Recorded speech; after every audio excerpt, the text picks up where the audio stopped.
podcast is part of the Sports Social Podcast Network.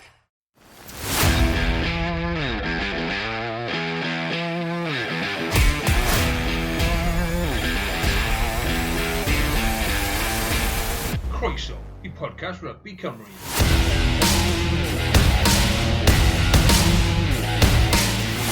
Helo, siwmai a chroeso I benod arall o bodlediad Rygbi Cymru. A mae'n ddiwrnod arbennig iawn. Nid yn unig tra bod ni'n recordio mae'r haul yn gwenu, ond mae'r tri aelod o'r panel hefyd yn gwenu ar ôl I bob rhanbarth oedd yn medru ennill, neu'r nifer fwyaf o'r rhanbarth oedd yn medru ennill wneud hynny dros y penwythnos. Dwi'n falch iawn I gael dweud bod ni'n cael cwmni Nick a Andrew. Siwmai, boys, siwr I chi'ch doi yr wythnos yma? Da, diolch, hapus iawn ar ôl y penwythnos. Dwi'n hapus hefyd. Dwi'n hapus hefyd efo'r tywydd yn braf, so great. Mae'n win-win all around. Ond wrth gwrs, oedd hi am benwythnos tyngedfennol falle I gobeithio o'r rhanbarthau o gyrraedd y gêm ail gyfle. Taith iddi Affrica I orffen y tymor yn gwynebu'r 4 rhanbarth. A mae'n anhygol meddwl ar ôl 16 wythnos. Bod ni mewn sefyllfa le bod 3 rhanbarth dal o bosib yn fathemategol yn medru cyrraedd y gêm ail gyfer. Pwy fydde'n meddwl ar ôl ymgyrch sâl Cymru yn y 6 gwladr a popeth ym myd Rygbi Cymru dros y blwyddyn diwethaf. Be bynnag, ni'n syth mewn iddi nos Wener, parc yr arfe dan I sang wrth iddyn nhw groesawu Munster ac oedd Andrew yn rhan o'r 11,000 oedd yn y dorf. Andrew, am gêm, am awyrgylch, am ganlyniad, mae'n rhaid bod ti'n ddyn hapus iawn yn ganol Gaerdydd nos Wener. Sicr. O'n i ddim yn disgwyl ennill pryd ni'n mynd mewn. Wastad yn fel gobeithiol. Un oedd o'n i'n chwarae Toulouse tymor diwetha, a ni dal rhyw rhan o fi yn meddwl, ni'n gallu curo Toulouse, ond gyda Munster, o'n i just fel hanner a hanner, oedd y gallu mynd naill ffordd. Just mor hapus I ennill, a ffordd wnaethon ni ennill. Ni really di ffrontio lan, ac yn wedig tuag at y diwedd, oedd o'n edrych fel falle, oedd Munster yn gallu creu rhywbeth, ond o'n i just di performio'n really dda yn wedig amddiffynol. So awyrgylch clas, o'n i, fi dal yn hapus rhyw bron wythnos ar ôl. Na, gallai gredu. A Nick, fel...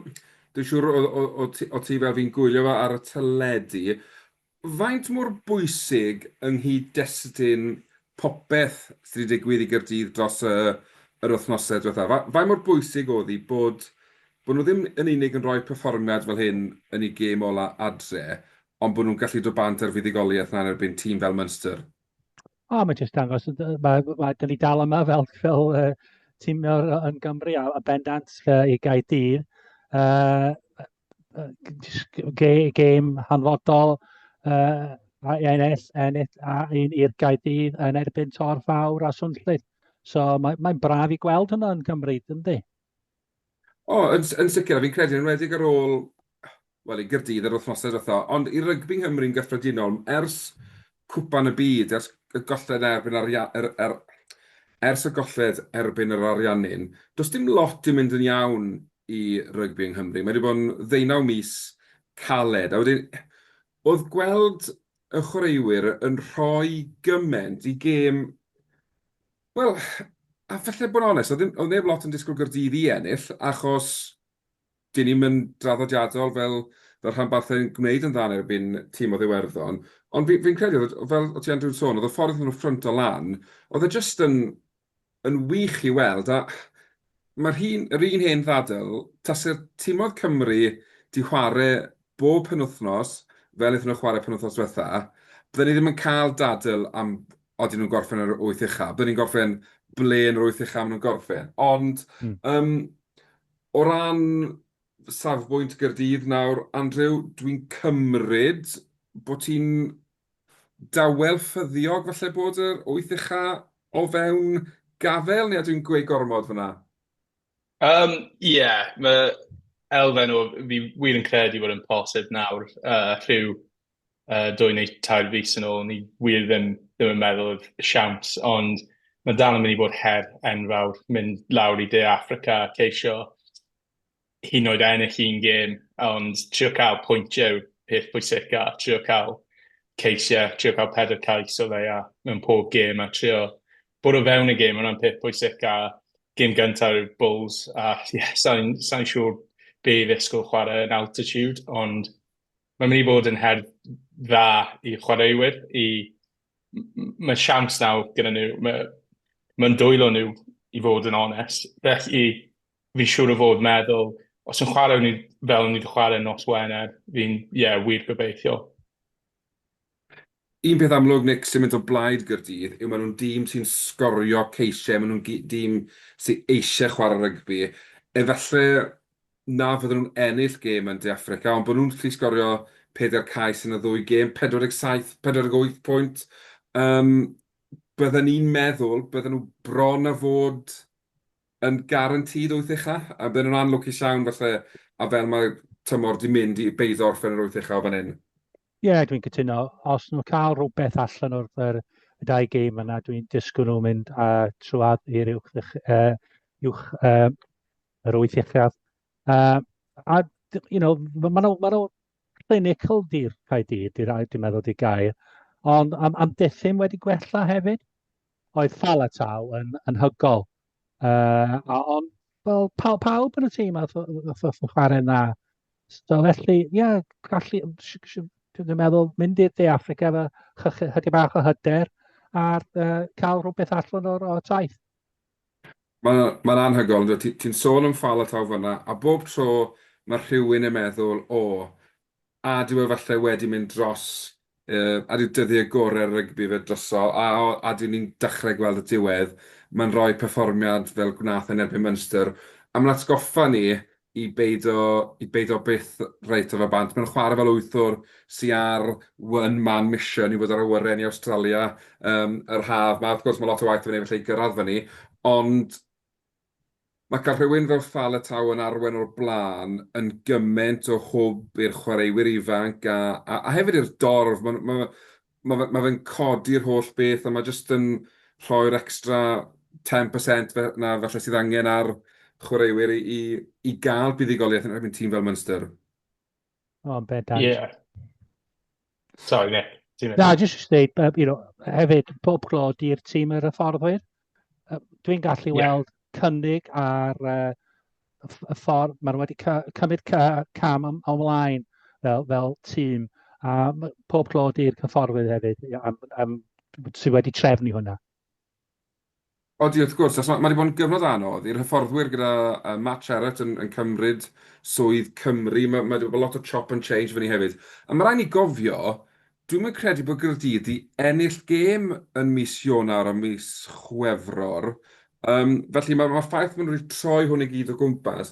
A o'n i'n hynod o fawr. Dwi'n mynd gwybod os ti Andrew yn gallu gweld le o ti yn parc yr arfe, ond oedd y camerau'r teledu yn dangos Sherratt yn dathlu ar ddiwedd y gêm. A faint oedd e yn amlwg yn ei olygu iddo fe. A fi'n credu yn rhy aml mae hyfforddwyr, maen nhw'n cael i hyfforddi i fod yn robotic a ddim dangos gormod o emosiwn, ond oedd hwnna'n meddwl lot i Sherratt. A da iawn fe am ddangos faint oedd e yn ei olygu iddo fe hefyd. Sicr. O'n i wedi clywed neithiwr oedd siarad ar podlediad Jim Hamilton y rugby pod a yn siarad faint mae'n hoffi'r swydd oherwydd oedd lot o chat am falle ni wedi weld lot o speculation bod yn falle mynd i fynd i Japan gyda Cymru a falle mynd i bod yn hyfforddi o dan Steve Tandy, ond mae'n gyd yn speculation ar hyn o bryd. Ond mae'n glir bod yn mwynhau y swydd, a cael cofio sut oedd wedi dod mewn i'r swydd oedd da young di gadael, a fe bach yn it was one man for himself yn reiddiol, a mae wir di cymryd y siawns, a fi'n hapus iawn gyda sut mae wedi datblygu'r tîm, a mae'n tîm fi'n wir yn mwynhau cefnogi, a sy'n wedi gallu dweud yna yn y gorffennol. Mae hwnna'n wych i glywed. A weithiau, dyna beth sy'n angen iddo fe, yw sbarc o rhywun gwahanol, falle tu fas y bybl, rhywun dyn ni'n mynd nabod, fel gaethon ni rhywbeth tebyg pan ddath Pifac i'r Scarlets, dath e just fel, o neb yn disgwyl yr effect nath ddigwydd.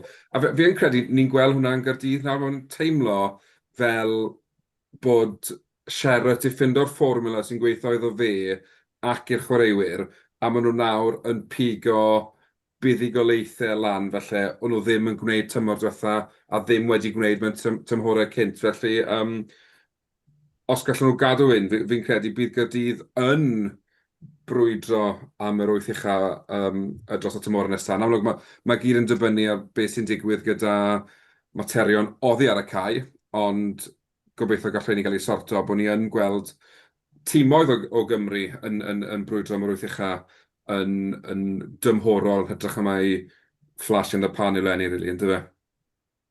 A gobeithio fydd y mwy o arian, dwi'n sicr am Gaerdydd, ond y lleill, bydd yr mwy o arian, wel, gobeithio clywed, mae'r mwy o chwaraewr efo o safon yn uwchnegu i'r carfan am blwyddyn nesaf. Yn sicr, yn sicr. Ac wrth gwrs, sôn am arian fyna, mae adeg hyn o'r tymor le ni'n gweld y tîm oedd yn cyhoeddi pwy sy'n gadael Gaerdydd ddim wedi cyhoeddi y rhestr eto, yn ddealladwy'n yn egluro'r cefnogwyr a'r gwefannau cymdeithasol yn sgil popeth ddigwyddodd, bod nhw ddim eisiau rhyddhau y rhestr eto. Andrew, ambell i enw yn cael ei dafio gwmpas fel sydd yn gyffredin yn y wasg. Unrhyw enw ti wedi gweld beth ti'n siomedig i weld nhw'n gadael, neu wyt ti'n deall falle'r enwau sy'n cael ei sôn am bod nhw'n gadael? Ie, fi sicr yn deall, fel, yn unig rhai ni'n gwybod sy'n gadael ar hyn o bryd yw Rhys Litterick a Thomas Young, a mae Rhys Litterick eisiau chwarae rygbi rhyngwladol, fi'n meddwl mae hwnna'n bwriad mynd lan i'r Alban, chwarae Caeredin, so deall hwnna. Hefyd gyda Thomas Young, ni'n cael teim basiwn tymor nesaf, felly mae jyst bron yn swap fyna, a fi'n meddwl ni'n cael rhyw... Sa'n credu bod ni'n wella wrth cael basiwn, a mae Thomas Young wedi bod yn just awesome i ni dros y tymor diwetha, ond mae basiwn lot fwy ifanc na Thomas Young, felly fi'n deall byw bwriad Caerdydd o cael basiwn yn fyna. Ond ie, mae'n ambell enwau fel Evan Daniel a Ellis Bevan. Dwi'n yn siom, oherwydd maen nhw wedi dod trwy'r academy. Felly, chi eisiau dal arno chwaraewyr fel yna, ond eto fi'n deall, maen nhw ddim yn dechrau gemau ar hyn o bryd. Felly, os maen nhw'n mynd rhywle arall, yn wedig maen nhw'n aros yn Cymru yn ôl pob sôn. Felly, os maen nhw'n ceisio cael rhyw profiadau rhyngwladol, fi'n sicr deall. Ie, fel ni'n sôn, dim rhestr cadarnhaol eto, ond sioedd yn y wasg. Felly, symud ni'n mlaen i ddydd Sadwrn nawr, a Nick, dechreuad reit araf i'r gwelch, ffi'n dweud 10 i ddim lawr, ond yna shackles yn dod i ffwrdd yn wedig yn yr ail hanner a yn rhedeg yn wyllt.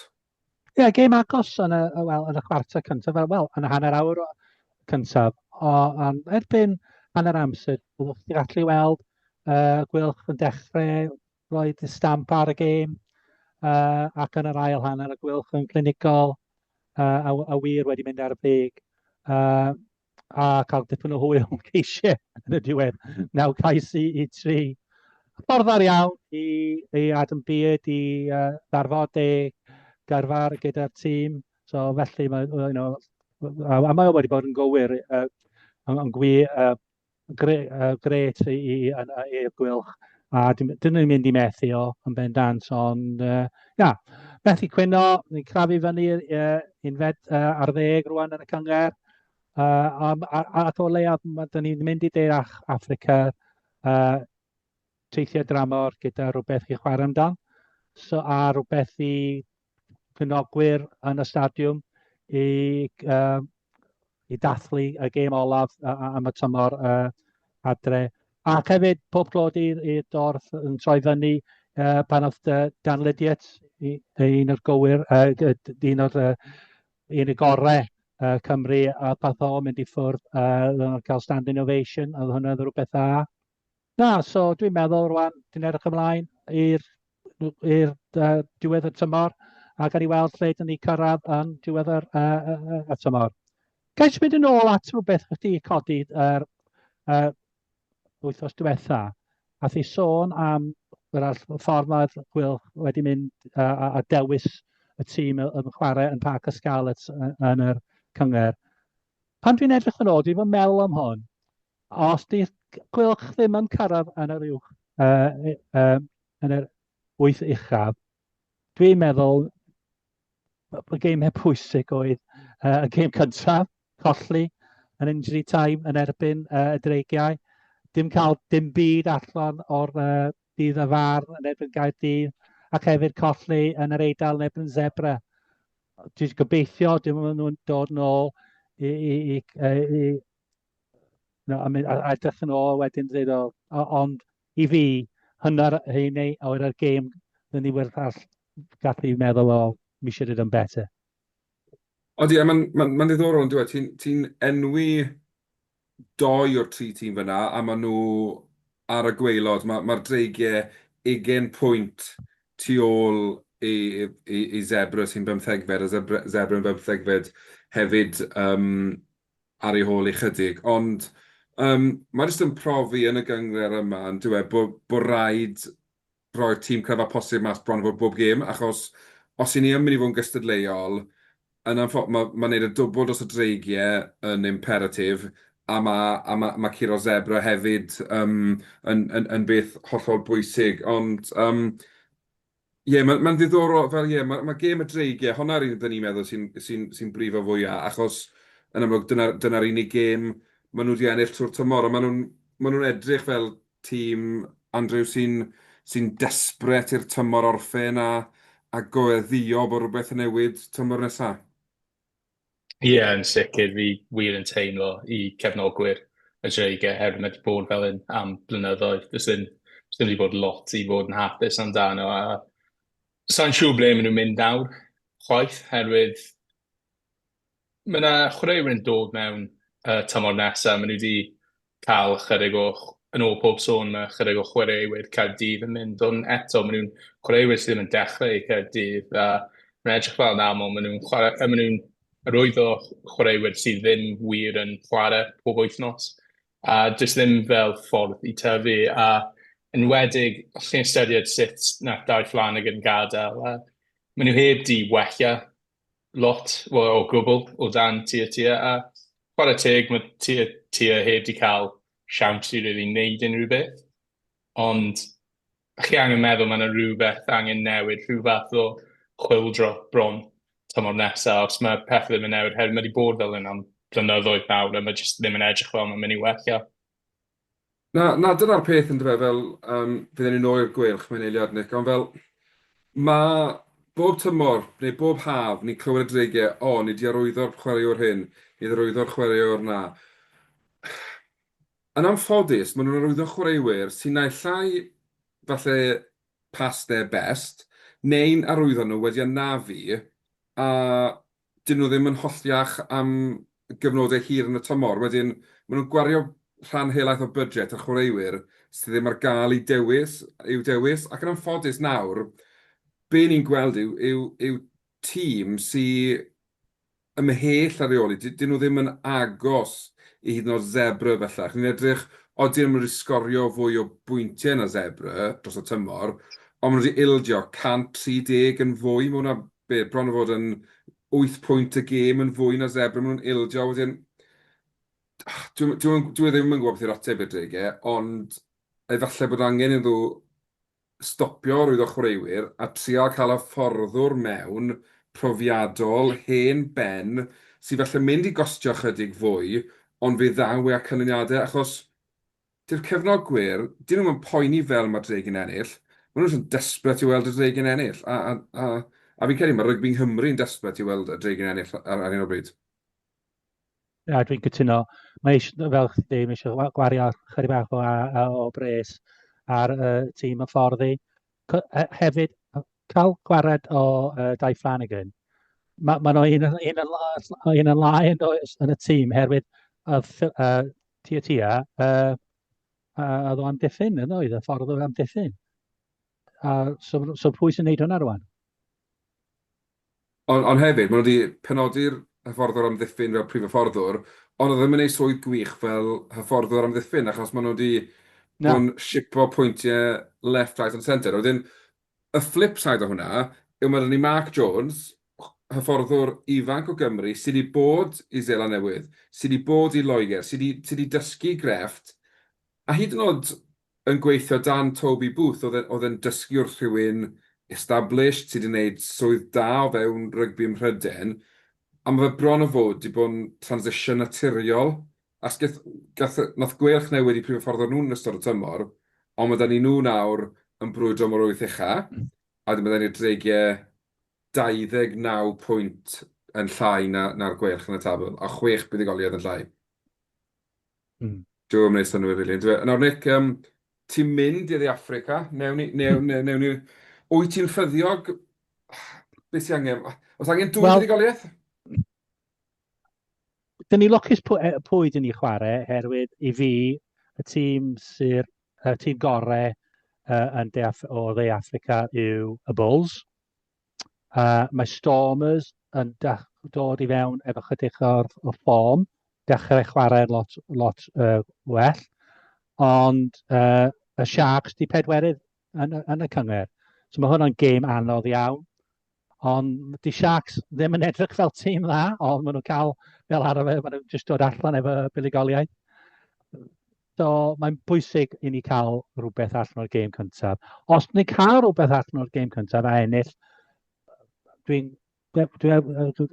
gallu weld ni mynd i'r gêm olaf i ennill yn ebyr y llewyd, cos dwi'n meddwl mae tymor nhw bron yn drosodd rwan.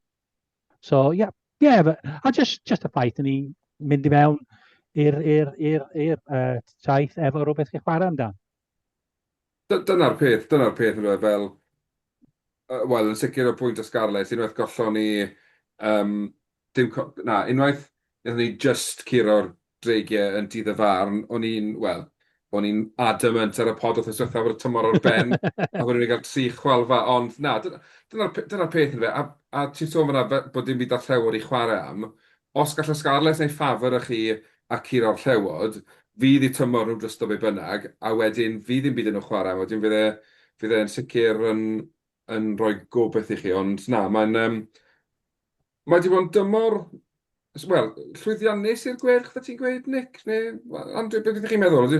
Neu underachieveo falle? Fi'n meddwl chi angen ystyried y pethau gyda fel pryd oedd Toby Booth i cyhoeddi oedd yn gadael a wedyn gadael yn ystod y tymor. Mae pethau mae ddim yn mynd i bod yn smooth sailing trwy hwnna. Felly, maen nhw wedi gwneud yn dda i dal cael siawns o bod yn yr wyth ucha. Ond yn wedig, fi jyst i edrych ar y tabl i gymaru â tymor diwetha. Mae lot mwy cystadleuol tymor yma. Felly oedd y gweilch wedi cael 50 pwynt a just cael 8fed tymor diwetha. A nawr mae'n edrych fel falle bydd 50 pwynt falle ddim yn digon i ambell tîm i cyrraedd y top yr wyth ucha. Enwedig fel, fi'n meddwl mae 50 pwynt yn mynd i fod yn digon, yna be fi'n meddwl. Ond tro diwethaf 50 pwynt ddim yn just bron yn digon. So, mae'n diddorol fel edrych ar y bwrdd a sut mae fel tîm oedd fel Connaught falle dal yn gallu bod yn yr wyth ucha. Ar wrth ystyried ble maen nhw. Mae just mor wahanol i tymor diwetha. So, o sa'r pwynt yna, fi'n meddwl mae'r gwerth yn sicr wedi bod yn llwyddiannus, yn wedig os chi'n ystyried y newidiadau yn hyfforddwyr. Yn fath ymategol, fi'n credu bod pawb o 4 i 40 dal yn gallu gorffen yn yr wyth ucha. Mae wedi bod yn glos. Ac o bosib, mae hwnna'n helpu tîmoedd Cymru, achos le'n y gorffennol, felly mae da ni 6 tîm sy'n rhedeg bant ar gemau, a mae fel 10 tîm yn ffeithio am 2 safle. Mae'r ffaith bod Munster wedi stryglan, mae'r ffaith bod Ulster yn chwarae'n effernol, Benna trwy'r tymor. Benetton ddim wedi bod cystel. Mae wedi rhoi yr hwb na falle i dîmoedd Cymru sylweddoli mae dan ni gobeith. Achos ar hyn o bryd, mae fwy o rhanbarthau Gymru yn y top, yn yr wyth ucha, na sydd o'i wertho yn yr Eidal a'r Alban. Wedyn, felly bod pethau yn mynd yn wych i ni yn rhyngwladol, ond mae obeth o hyd yn rhanbarthol bod tymor am orffen yn llwyddiannus. Ie, bendant. A fel ni dweud, i sôn am y gwylch rwan, dim jyst y ffaith lle dyn ni yn y cyngor, ond dwi'n meddwl mae pawb wedi gweld, dyn ni chwarae chydig bach yn gwahanol, a mae wedi datblygu y ffordd ni ymosod. So fedri nhw mynd rwan, os dwi'n meddwl tymor rwan, cael chydig bach amser i ffwrdd, a cael pre-season go iawn efo Mark Jones. Tiprig symud wedyn i ffordd amddiffyn. So fedri nhw adeiladu o lle maen nhw, be bynnag mae'n gorffen blwyddyn yma. Ond sicr, a just ti'n sôn am Tiprig fyna, ti'n sôn am Lydiat yn gynharach.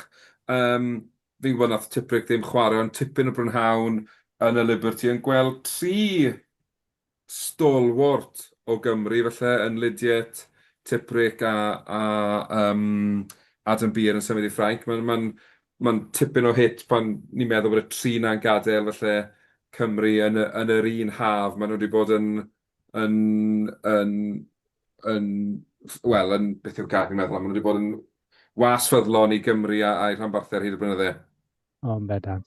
Wel, wrach mae Tiprig mynd i wneud Rayleigh Law un blwyddyn arall.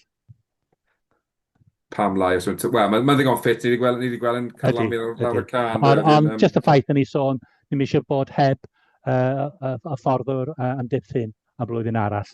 Cos mae anodd i rannu'r chwarae a'r hyfforddi yn dydi.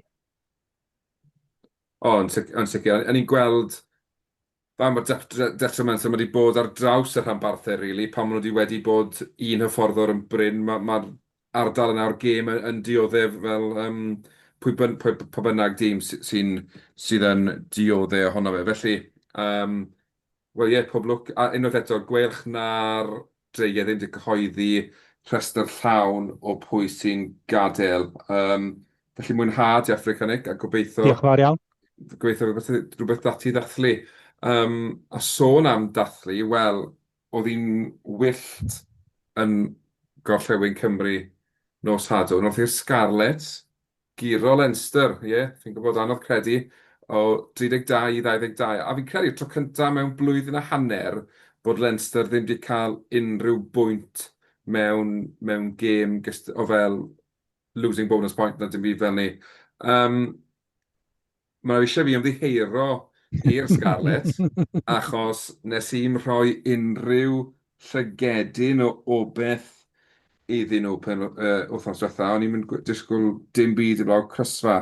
Ond bach fel Gaerdydd nos Wener, oedd e just fel, o'n nhw gyd up for it, a really moyn gadael i marc yn gêm adre ola'r tymor, fi'n peth gorau mae Gareth Davies di wneud yw ymddeol o rygbi rhyngwladol, achos mae jyst yn edrych fel chwaraewr gwahanol ar hyn o bryd. Mae box kicks dal yn dubious, ond ar y cyfan mae fe...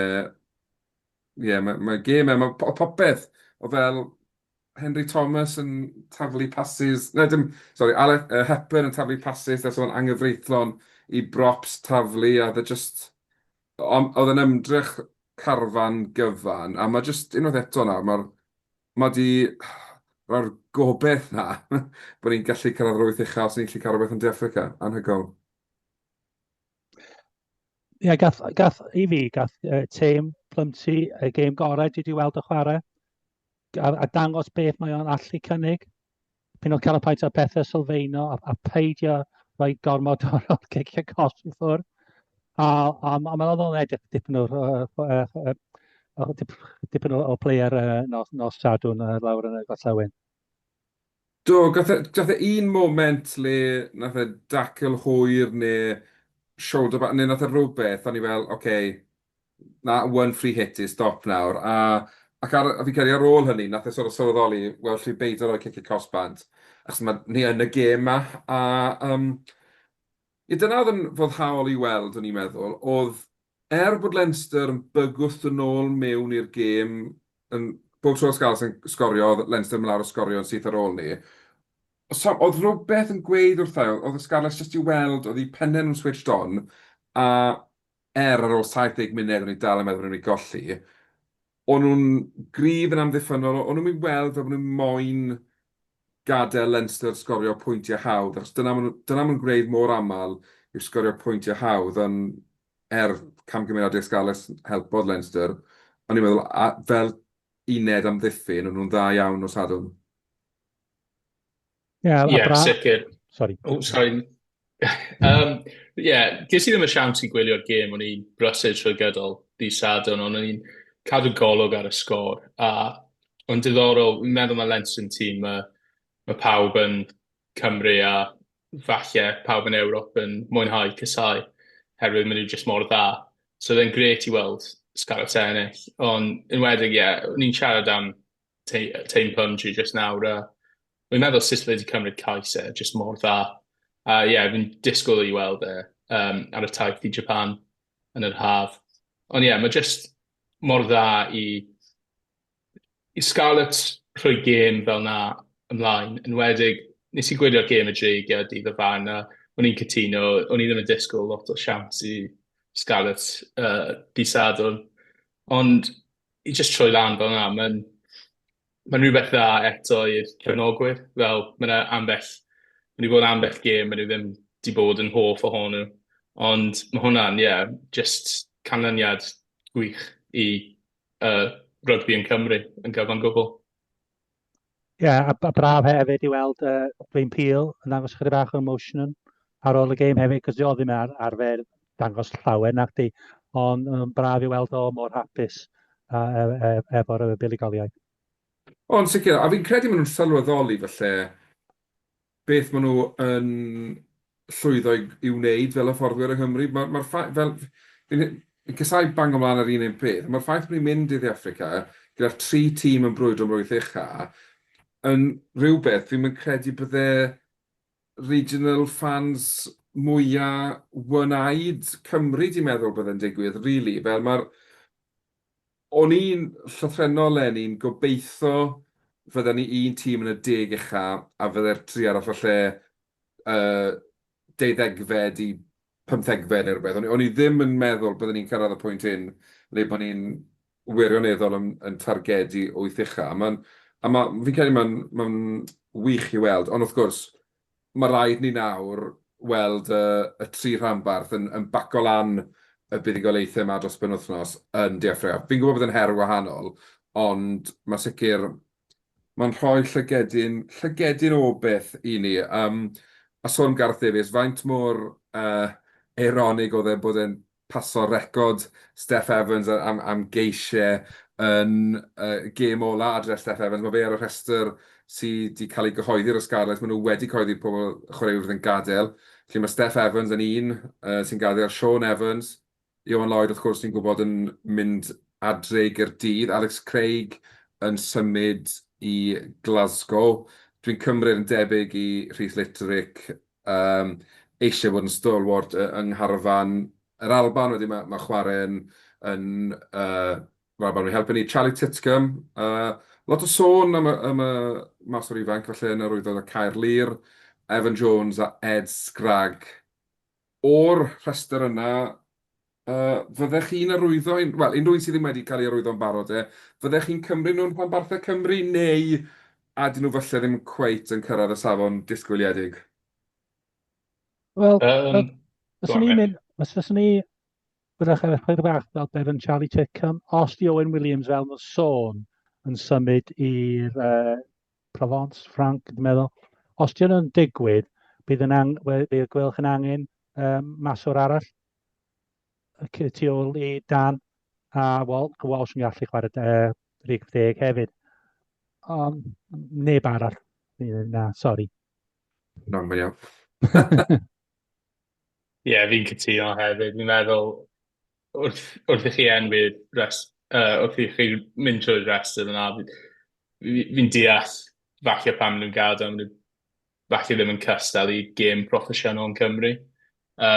Chwaraewyr dda yn sicr fyna, ond rhai sydd di arwyddo cytundebau yn barod, maen nhw'n chwaraewyr gorau fyna o bellffordd. So, fi'n meddwl falle, deall yn sicr pam maen nhw wedi rhyddhau ambell chwaraewr fyna.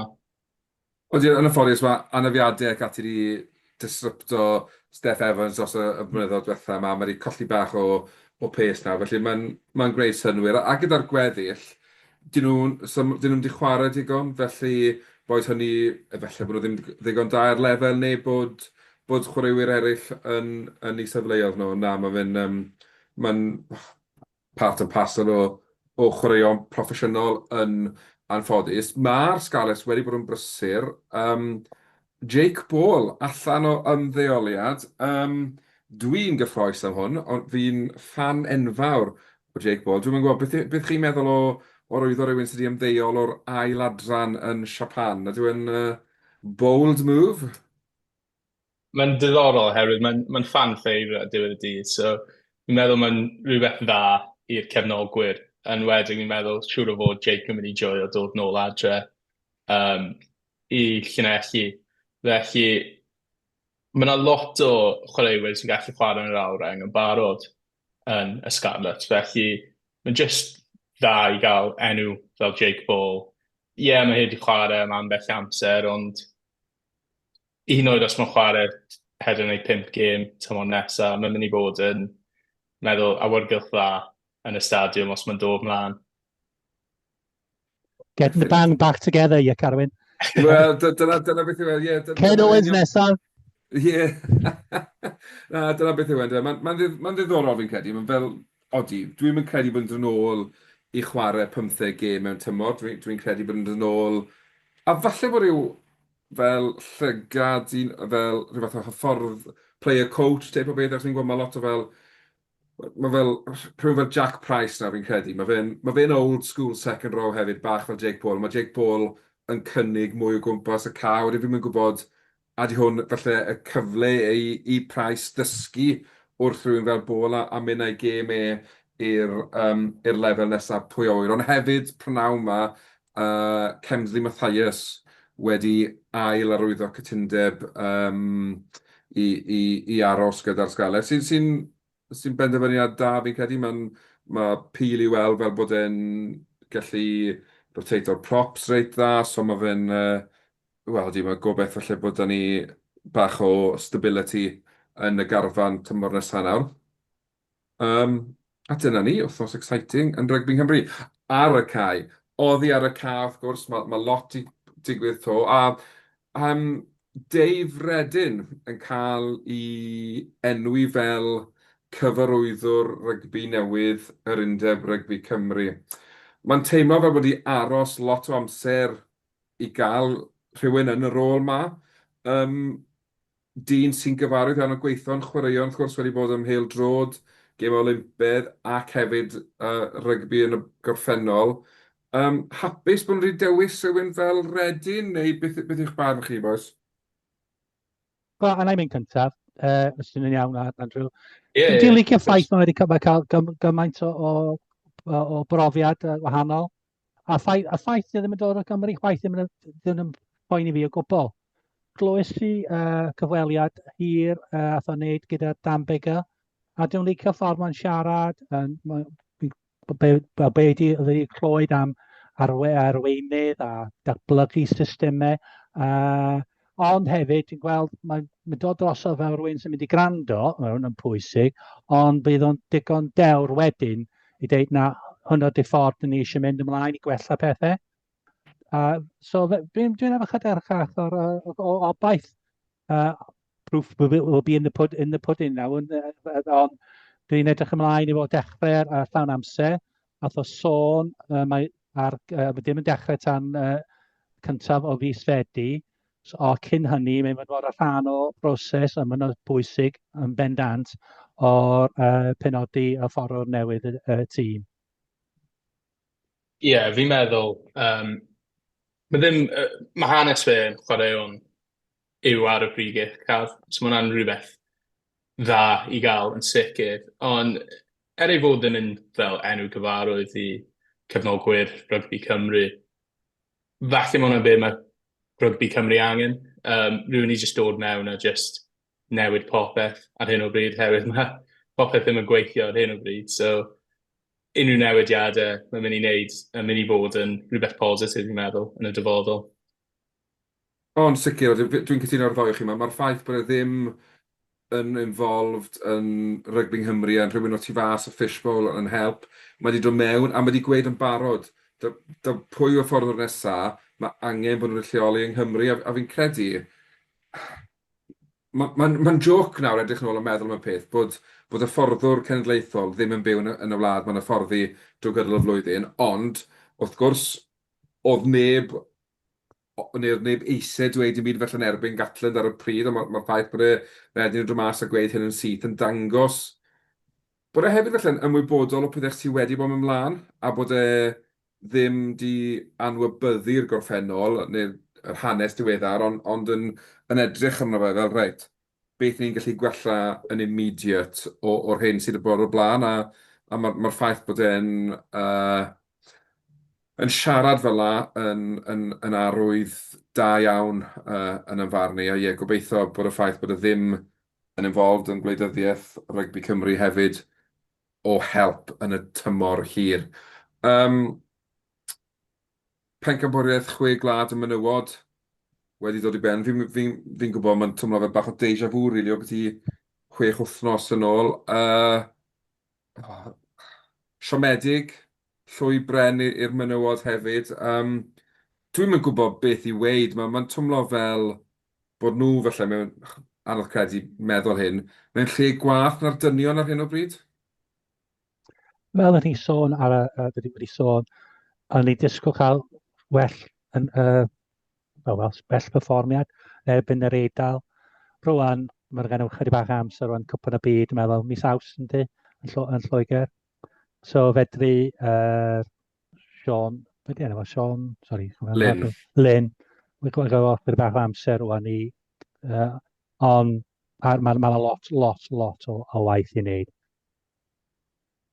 Cytuno gyda Nick.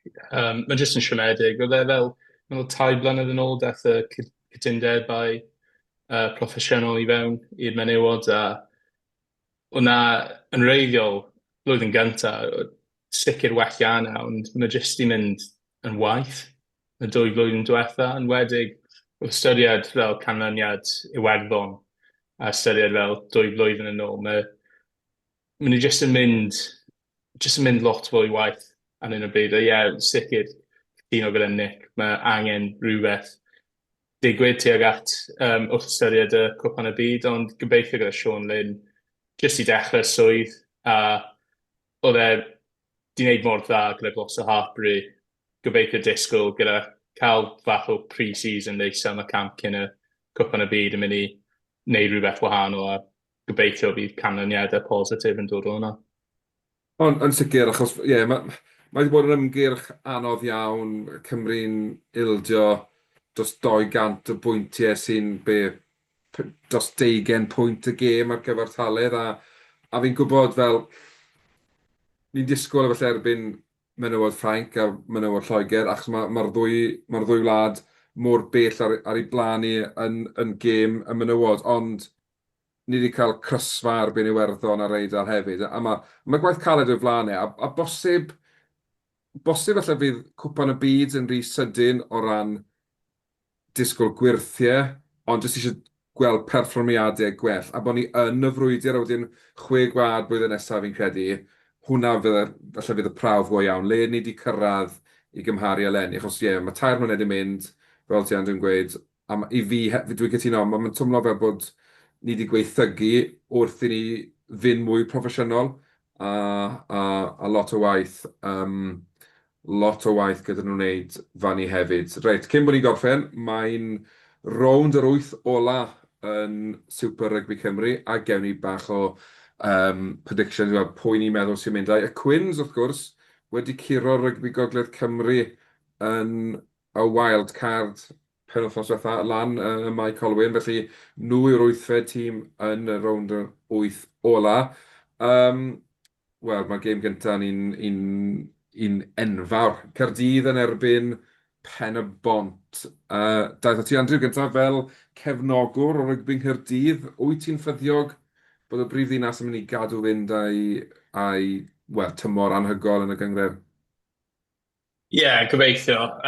Chwaraewyr dda yn chwarae pen y bont, so maen nhw ddim yn fel easy ride by any means, ond disgwyl wrth ystyried safle Caerdydd yn overall standings, chi'n disgwyl buddigoliaeth dydd Sadwrn. Mae'n anodd i gweld Caerdydd colli adre yn hach yr arfer dydd Sadwrn. Na, dwi'n disgwyl Caerdydd ennill. Mae'n ddiddorol, achos dechrau'r tymor, fi'n cofio meddwl, a fydd y hwn yn dymor caled i Gaerdydd, achos bod gymaint o'r chwaraewyr ifanc yn falle yn involve gyda'r rhanbarth, ond maen nhw wedi ffeind o'r balans. Fi'n credu mae Pen y Bont i mewn well tîm adre na beth nhw oddi cartre, ond fi'n credu bydd gormod gyda Gaerdydd yn y tanc, a mae buddigoliaeth i'r tîm cartre fydd hi. Casnewydd Aberafan, dreif ti Nick gyntaf tro yma. Aberafan chydig bach fel Pen y Bont, fel tîm. Ond mae'n anodd i'w gweld Aberafan mynd yna ac ennill. So dwi'n gweld tîm catre ennill. Dwi'n credu bod fi'n cytuno ar ti Casnewydd bach fel Gaerdydd, just tri grif ar hyn o bryd. Mae nhw'n ffindo'r balans yn y tîm sy'n gweithio, mae nhw'n sgorio ceisiau. Ac bod nhw'n colli falle cwbl o gemau tua ddiwedd y tymor, fi'n credu fydd gormod yn y tanci Aberafan yng Nghasnewydd. Fi'n cytuno hefyd. Fi'n nabod ambell chwaraewr sy'n chwarae Casnewydd, a mae diwylliant rili dda lawr fyna. So, enwedig, wrth ystyried gemau fel hyn, mae nhw wir yn mynd i bod lan amdano fe. So, sa'n weld Casnewydd yn colli gem yna. O bosib, falle, y gem agosa yn yr wyth ola, fydd Llanymddyfri yn croesawu Pontypool, lawr i Banc yr Eglwys yn Llanymddyfri. Dwi'n gweud hynny, oedd 9 pwynt rhwng nhw yn y gyngrair. Diw me i gyntaf symadu. Fi'n credu falle ar bapur, neu yn ôl y tabl hon fydd y gem agosa, dwi'n credu fydd gormod gyda Llanymddyfri i Pontypool adre. Fi'n credu sy'n hon yn cael ei chwarae yn Pontypool, fe'n gêm lot agosach. Felly, mae eisiau sôn fel broken record, ond fi'n credu mae Llandyfri fydd yn fuddigol fel tîm cartre unwaith eto. A peth yw, pan ti'n dod i fel, dyma pam mae'n pwysig i gorffen a cael gêm adre yn y quarter-finals, yn dydi? Cos ti yn cael advantage. Yn sicr, falle yn y lefel yma, le does dim gymaint o hynny o gyfnogwyr yn teithio falle i gemau oddi cartre.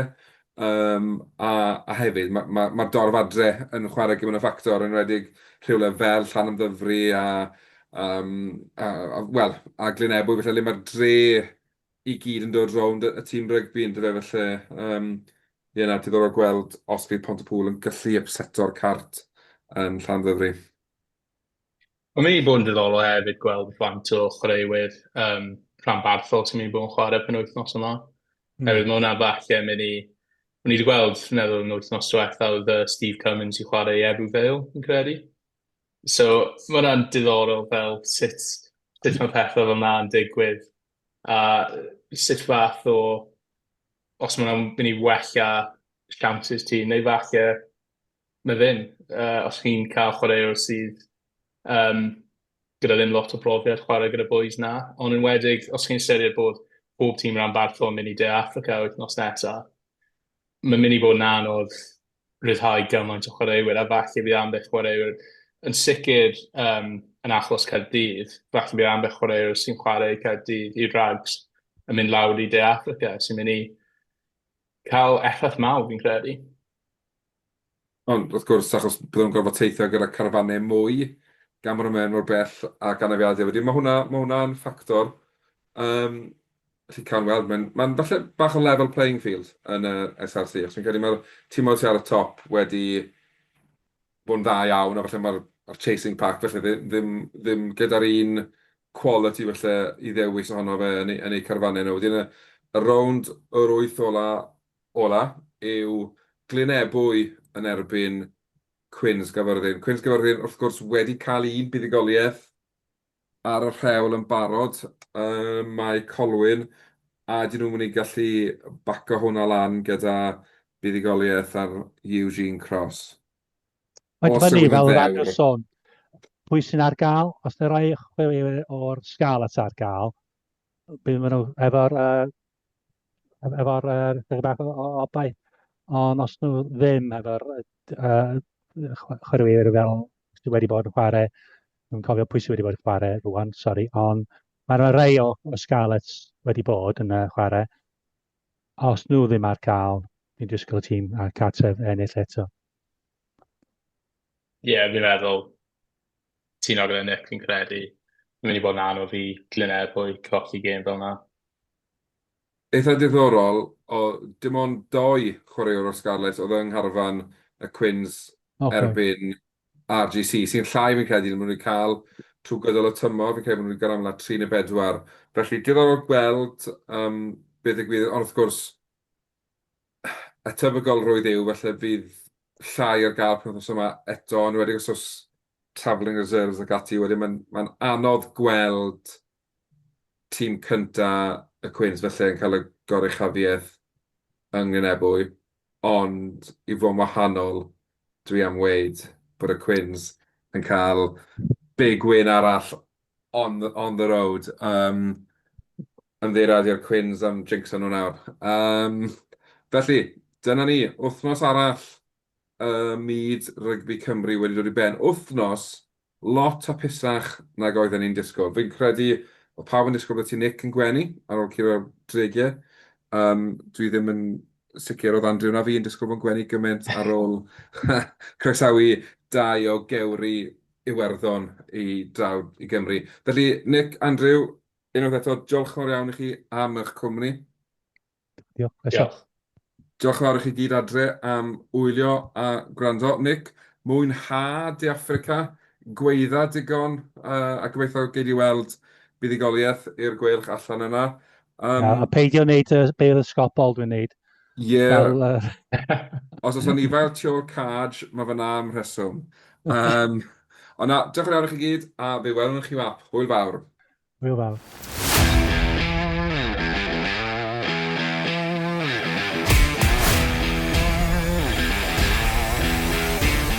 Diolch am gwrando i'r podcast Rugby Cymru.